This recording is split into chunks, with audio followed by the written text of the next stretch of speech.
Coming up on the Western Report, Western has crowned the first winners of the new golf season as member events have swung into high gear. We'll hear from the club's new president. I see a lot of great events and a lot of great times ahead. The club is ready for the big holiday weekend. We'll show you around, and our celebration of Western's 90th anniversary continues next on the May edition of the Western Report.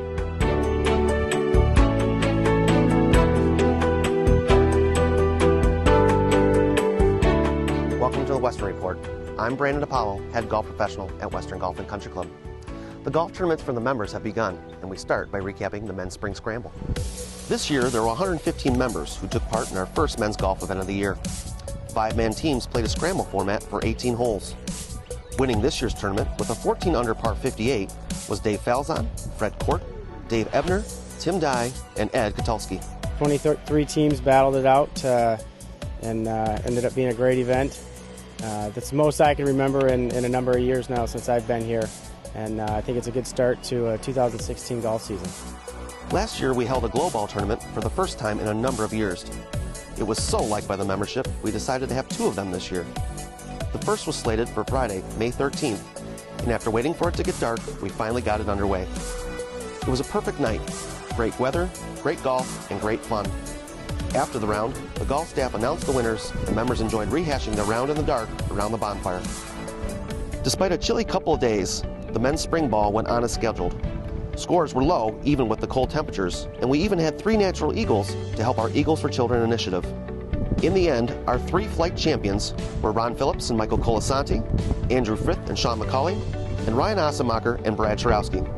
We knew that based on the guys coming in that we had to birdie that hole, kind of go up 1 on them, and they were in second. So from that standpoint, I haven't made a putt probably more than 5 feet all day. So it's good to have that one go in, and then allows my partner Brad to go after his, and he made it, and that's a 3 for 2. So actually he won up to me. Our first lady event of the year was our Lady Par 3 night. Teams of 3 played a scramble with all holes set as par 3s. This is a great night and a great opportunity to get the ladies back in the swing of things with a fun and low-pressure golf event. Piece of cake, right? Piece of cake. It's fun. Golf is fun. All we need is Marlene Davis. Just need Marlene Davis. Go, Dr. Davis. Winning this year's tournament was Sue Fighton, Patty Cardasis, and Patty Stefanoff. It's great to see all of the girls back here at Western. We've lost some, we've gained some, but the weather was perfect and it was a great tournament. Great to see how many new gals we have out here tonight, as well as veterans. So that's what it's all about. Great way to start the season. There are more events to come in June, including the Lady Member Tournament and the Men's Donald Ross Invitational. We've got a lot of events scheduled, as always. Participation is up in the events, which is huge. That's what we want. We want, the course is here for the members to play, and it's beautiful out there. So we want them to come out and enjoy the course. Time now to check in on the Western Social Report. Here's Jennifer Webb, Clubhouse Manager. Thank you, Brandon. Things are in full swing here at Western. The whole staff's back, and we're getting ready to be even busier with the coming season. Friday, May 6th, we had our kids' craft and movie day. The kids came in and they made crafts for Mom for Mother's Day. They painted picture frames and decorated cakes and watched the Peanuts movie. They all had a great time. Then we went right into Mother's Day on Sunday, May 8th. We had around 400 members, a great elaborate buffet. It was a great time had by all. The social season will switch into overdrive on Memorial Day weekend. You must check out our new tennis deck, which will be utilized more this season.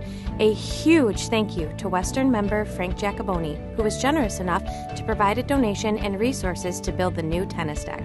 I do love that we've gone with a flatter style deck. It looks beautiful back there, and it's going to allow not only better views of the tennis court, but also more resources to play games with the children and do activities in our back area. Staff has been hard at work getting the pool ready and the entire grounds.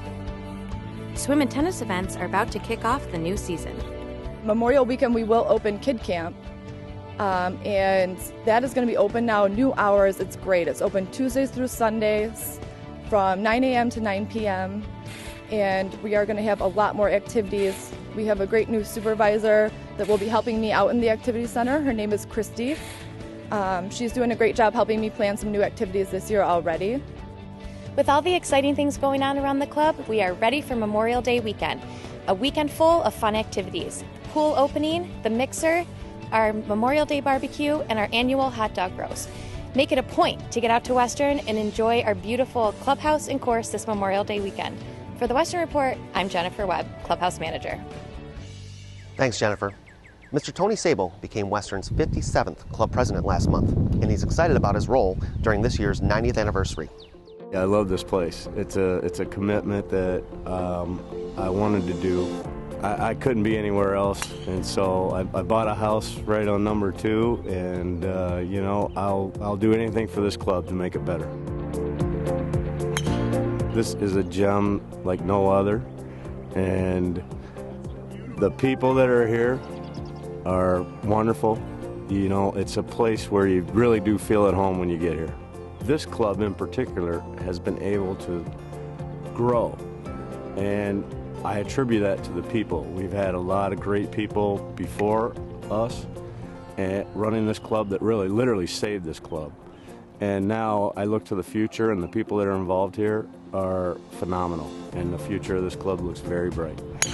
The course is probably in as good a condition as it's been in a lot of years, and that's saying a lot because it's usually in good shape. John Ringholz, our green superintendent, is a phenomenal guy, and he loves this place as well. He lives here more than I do, and I live across the street. So when I look forward to the season coming up, I see a lot of great events and a lot of great times ahead. One of the things that excites Mr. Sabo the most is the renovation done to the number 12 tee box. We've figured out a way to do that improvement because one of the issues that we have here was number 12, and that tee box was so small, and it was not a good place to play from. And when you have a golf course like we do that is so phenomenal, we saw it as a little bit of a black eye, and fortunately we were able to take care of that this year. We're going to open it for the Invitational, and it is going to be beautiful, beautiful.